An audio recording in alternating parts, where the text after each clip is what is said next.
சுரேஷ் மூலமாக கதிரின் மாமனாருக்கு கேன்சர் பாதிப்பு இருப்பதும் அதற்கான அறுவை சிகிச்சைக்காகத்தான் கதிர் அவரை சென்னைக்கு அழைத்துச் சென்றார் என்ற உண்மையும் பாண்டியன் குடும்பத்திற்கு தெரிய வருகிறது. இந்த உண்மையை அறிந்து பாண்டியனும் கோமதியும் அதிர்ச்சியடைகிறார்கள். தன் மகன் கதிர் மீது எந்த தவறும் இல்லை என்பதை உணர்ந்த பாண்டியன் உடனடியாக வெளியில் சென்று சக்திவேலிடம் சண்டை போடுகிறார்.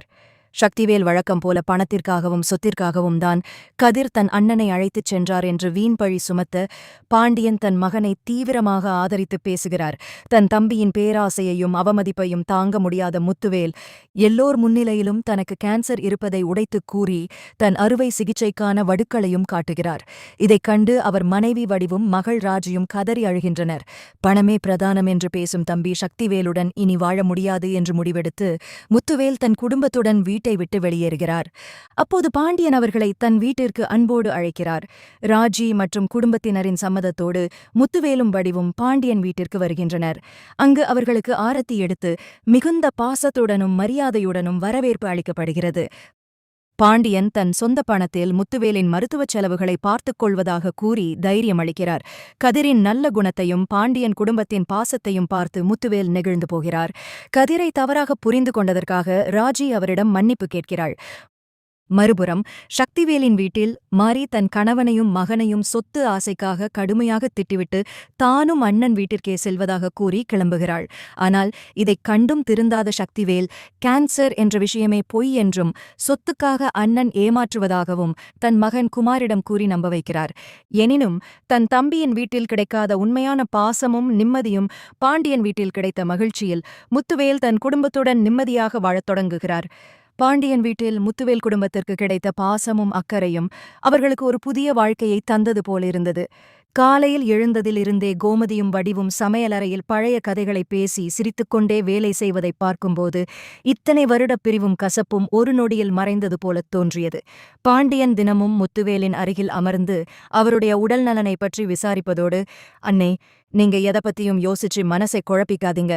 உங்களுக்கு அடுத்த ட்ரீட்மெண்ட் எப்பன்னு சொல்லுங்க. நானும் கதிரும் உங்களை ஹாஸ்பிட்டலுக்கு கூட்டிட்டு போறோம். நமக்கு இப்போ பணத்தை விட உங்க ஆரோக்கியம்தான் முக்கியம்" என்று அண்ணனாகவே மாறி பேசினார். இதைக் கேட்கும்போதெல்லாம் முத்துவேலின் கண்களில் ஆனந்த கண்ணீர் வழிந்தது. தன் கூட பிறந்த தம்பி சொத்துக்காக துரோகம் செய்த வேதனையை பாண்டியனின் இந்த அன்பான வார்த்தைகள் அப்படியே குணப்படுத்தின. அதே நேரத்தில் கதிரை எப்போதும் சந்தேக கண்ணோடு பார்த்து வந்த ராஜி இப்போது அவன் மீது அளவற்ற காதலும் மரியாதையும் கொண்டாள். ஒரு நள்ளிரவில் எல்லாரும் தூங்கிய பிறகு கதிரிடம் தனியாக பேசிய ராஜி, "என்னை மன்னிச்சிருங்க கதிர். எங்க அப்பாவுக்காக நீங்க இவ்வளவு தூரம் கஷ்டப்பட்டும் உங்களை ஒரு வார்த்தை கூட கேட்காம எல்லார் முன்னாடியும் தப்பா பேசி காயப்படுத்திட்டேன்" என்று கண்ணீர் விட்டாள். அவளது கைகளை பற்றி கொண்ட கதிர், "ராஜி, உன்னிடத்திலிருந்து பார்த்தா உன் கோபத்துல ஒரு நியாயம் இருந்தது. ஆனா மாமாவுக்கு உடம்பு சரியில்லைங்கிற உண்மையை உங்ககிட்ட சொல்லியிருந்தா நீங்க எல்லாரும் பயந்து நடுங்கியிருப்பீங்க. அதான் ரகசியமா வச்சிருந்தேன். இப்போ மாமா நல்லபடியா நம்ம கண்ணு முன்னாடி இருக்காரு. அதுவே எனக்கு போதும். இனி பழைய கதையை நினைச்சு அழாத்" என்று அவளை தேற்றினான். மறுபுறம் சக்திவேலின் வீட்டில் மாரி வீட்டை விட்டு வெளியேறிய பிறகு வீடே போர்க்களம் போல மாறியிருந்தது. சமைக்கத் தெரியாமலும் வீட்டை பராமரிக்க முடியாமலும் சக்திவேலும் குமாரும் திண்டாடிப் போனார்கள். ஆனாலும் சக்திவேலின் அகந்தை மட்டும் குறையவில்லை. அண்ணன் கேன்சர்னு போய் சொல்லி பாண்டியன் குடும்பத்தோட சேர்ந்து நம்ம சொத்தை வளைக்க பார்க்கிறான். அதை நான் சும்மா விட மாட்டேன் என்று குமாரிடம் தொடர்ந்து விஷத்தைக் கக்கிக் கொண்டிருந்தார். குமாரோ ஒருபுறம் அம்மாவின் பேச்சை நினைத்தும் மறுபுறம் பெரியப்பாவின் உடல்நிலையை நினைத்தும் குழப்பத்தில் இருந்தான். ஒரு நாள் தெருவில் தற்செயலாக கதிரை சந்தித்த சக்திவேல், "டேய் கதிர், எங்க அண்ணனை ஏமாத்தி உங்க வீட்டுக்கு கூட்டிட்டு போய் என்ன நாடகம் போடுறீங்கன்னு எனக்கு தெரியும்டா. சொத்துக்காகத்தானே இந்த வேஷம்" என்று வம்புக்கு இழுத்தார்.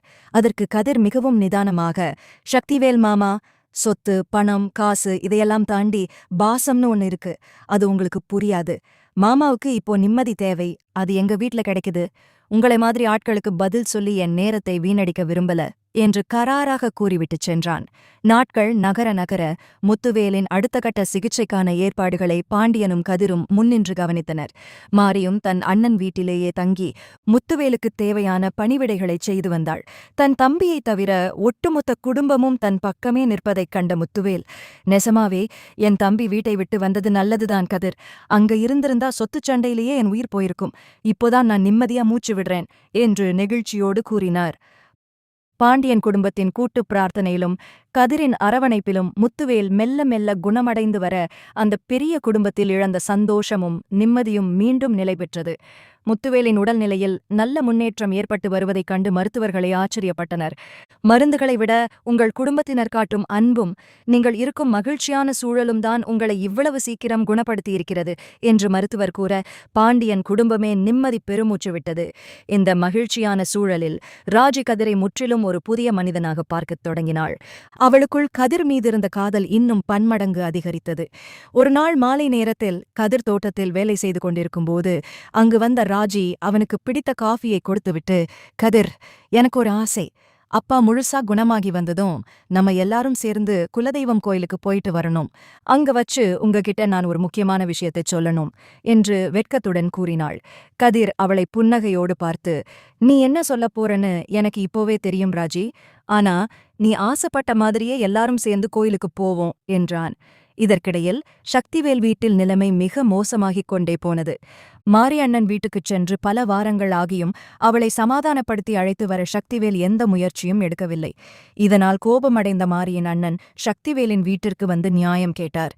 என் தங்கை உங்க கூட வாழும்போது சொத்துக்காகவும் பணத்துக்காகவும் அவளை எவ்வளவு கொடுமைப்படுத்துனீங்க. இப்போ அண்ணனுக்கு உடம்பு சரியில்லாத நேரத்துல கூட உங்களுக்கு பண ஆசைதானா? மாரி இனி உங்க வீட்டுக்கு வரமாட்டாள். சட்டப்படியே எல்லாற்றையும் பார்த்துக்கலாம் என்று எச்சரித்து விட்டுச் சென்றார். இந்தச் சம்பவம் குமாரின் கண்களை திறந்தது. தன் தந்தை சொத்துக்காக ஒட்டுமொத்த குடும்பத்தையும் அம்மாவையும் கூட இழக்கத் துணிந்துவிட்டாரே என்று அவன் வேதனைப்பட்டான். அன்றிரவு அவன் சக்திவேலிடம் நேருக்கு நேராக பேசினான். அப்பா, போதும்பா இந்த சொத்துச் சண்டை. பெரியப்பாவுக்கு நிஜமாவே கேன்சர் இருக்குன்னு ஊரே சொல்லுது. அம்மாவும் நம்மள விட்டு போயிட்டாங்க. இந்த சொத்தை வச்சுக்கிட்டு நம்ம என்ன பண்ண போறோம்? எனக்கு இந்த சொத்து எதுவும் வேண்டாம். நம்ம பெரியப்பா கிட்டேயும் அம்மா கிட்டேயும் மன்னிப்பு கேட்டுட்டு அவங்கள வீட்டுக்கு கூட்டிட்டு வருவோம்பா என்று கெஞ்சினான். ஆனால் பேராசை பிடித்த சக்திவேல் தன் மகனின் பேச்சை கேட்க தயாராக இல்லை. டே குமாரு, நீயும் அவங்க பக்கம் பேசுறியா? உனக்காக தாண்டா நான் இவ்வளவு சொத்து சேர்த்து வைக்க பார்க்கிறேன். அவங்க என்ன நாடகம் போட்டாலும் இந்த சொத்துல ஒரு பைசா கூட பாண்டியன் குடும்பத்துக்கு போக விடமாட்டேன் என்று கத்தினார்.